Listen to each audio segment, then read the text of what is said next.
Hey guys, let's get more news about Lakers, but first, don't forget to subscribe and leave your like. Lakers, Anthony Davis, Rui Hachimura duplicate Kobe Bryant Shaquille O'Neal feat versus Jazz. Rui Hachimura and Anthony Davis made history during the Lakers' demolition of the Jazz on Wednesday night.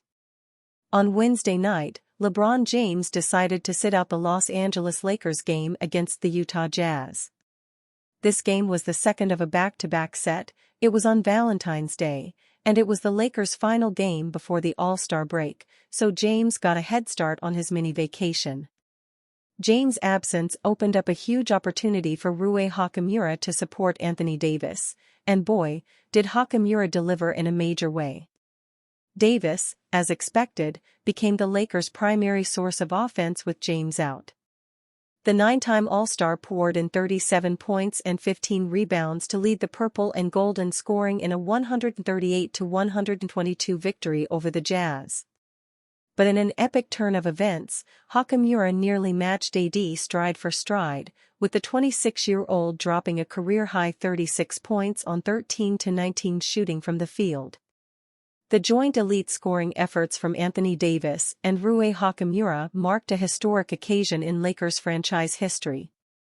According to the team's official Twitter X account, Davis and Hachimura became the first pair in franchise history to both score 35 points or more in the same game since the legendary duo of Kobe Bryant and Shaquille O'Neal did so in 2003.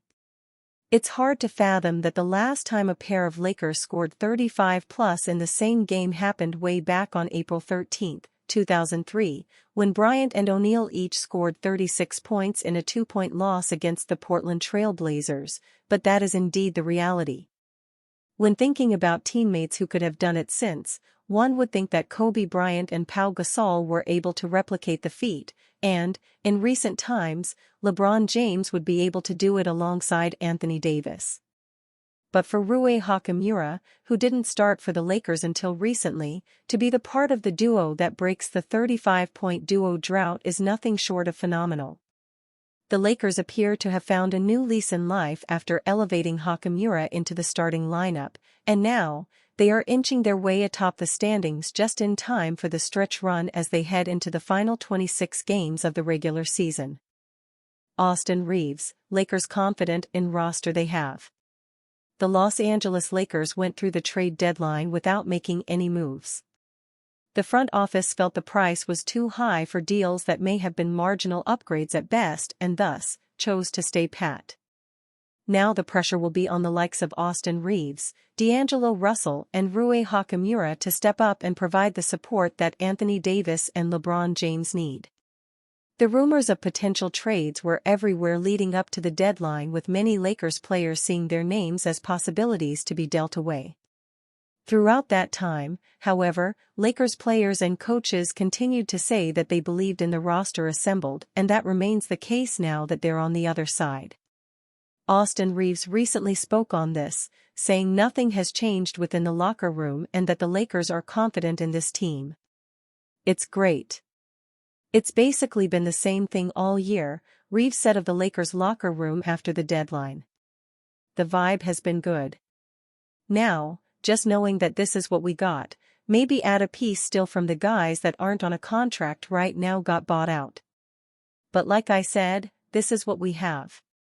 And we're confident in that. Just got to keep building our togetherness on the court." The Lakers did do exactly as Reaves said and added someone from the buyout market in point guard Spencer Dinwiddie. The 10-year veteran and Southern California native will give the Lakers another steady hand and solid scorer and playmaker in the backcourt that the team has been missing with Gabe Vincent out due to injury. The Lakers put together a solid mix of role players who all bring a little something different to the table, but minutes and rotations have been in flux all season long. Even still, those inside the locker room see the talent and work everyone puts in, hence the belief in each other that Reaves spoke about. They no longer have to look over their shoulders about being traded away, so now there are no excuses. The Lakers must simply lock in and put in the work to reach their potential and perhaps make a postseason run. Austin Reaves says Lakers' starting lineup has a good feel on how to play together. One thing that likely won't be changing is the Lakers' starting lineup with Austin Reeves, D'Angelo Russell and Rui Hachimura surrounding Anthony Davis and LeBron James. Reeves feels this lineup already has some chemistry stemming from last season and has a good feel of how to play together. "I think we played this lineup quite a bit last year at the end of the year and into the playoffs," Reeves added. "So we have kind of a good feel of how to play with one another. Rui gives you somebody that can shoot the ball, but if you put a small on him, he can go straight to the post and operate out of there. He made a couple really good passes tonight that was very inspiring. Obviously AD and Bron doing what they do, and D'Lo as well. We're just looking to continue to grow that together and continue to get better." Warriors tried to acquire LeBron James at NBA trade deadline, per report.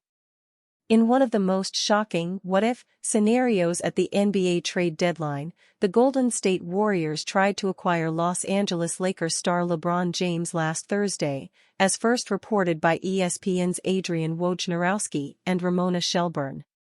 The Warriors and Lakers owners reportedly had clandestine conversations at the 11th hour prior to the trade deadline, but in the end, Los Angeles wasn't willing to explore a potential deal package. Warriors owner Joe Lacob initiated the trade talks by reaching out to Lakers owner Jeannie Buss to inquire whether James's apparent public frustration could be interpreted as an opening to discuss a trade. Late last month, James made some blunt comments about the state of the Lakers, who were hovering around .500 at the time. Buss told Lacob the Lakers had no intention of trading James. However, Buss, who had her star player's interests at heart, also said she would consult with James's agent, Rich Paul, to get James's thoughts on the matter. On the eve of the trade deadline, Paul told Lacob and Warriors general manager Mike Dunleavy Jr. that James wanted to remain a Laker. The Warriors' ownership's pursuit of James wasn't spurred by a front office whim either. Lacob apparently was encouraged by Warriors star Draymond Green to inquire about the four-time NBA champion's availability. Green, who is also represented by Paul, sent the agent a text on Wednesday, the day before the deadline, asking him to convince James to come to Golden State. Despite Lacob's and Dunleavy's failed last-second pursuit of James, the Warriors tested the waters and got a straightforward answer from James's representation on where the Lakers star stands. Golden State may have to look elsewhere to find solutions to revitalize its fading dynasty, and the lofty dream of pairing James and Stephen Curry will have to wait. Neither the Lakers, 29-26, nor Warriors, 26-25, made any blockbuster moves at the deadline, and they currently sit in 9th and 10th place, respectively, in the Western Conference.